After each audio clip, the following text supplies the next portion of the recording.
Hi everyone, start of a new term. I thought it might be a good idea to remind you of how you can set up your iPad correctly at the beginning of a school day so as to minimize the number of proxy pop-ups that keep appearing on your iPad that do get very annoying.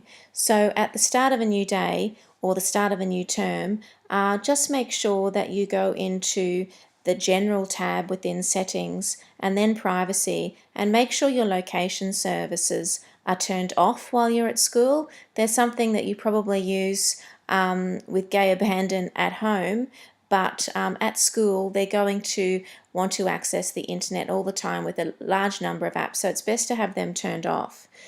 Then I'm just going to go back onto my home screen. The other thing that you need to be aware of is that many of the apps that you've been using at home with no problem at all are going to want to access the internet time and time again, and that's going to require yet another proxy setting or proxy permission to pop up. So you want to close all those unneeded apps at the beginning of a day. So double tap on your home button so that all the open apps appear, and then just simply swipe them up. If you're on the most recent version of the iOS, just swipe them up to close them. So keep closing them all until all of them are closed.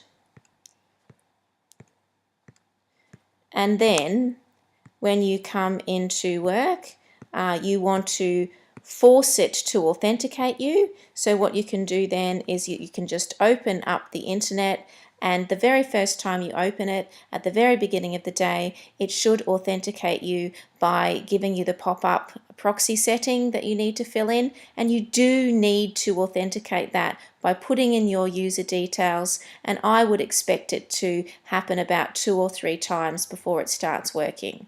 So there are just a few things that you can do to minimize the annoyances, just a bit of a reminder.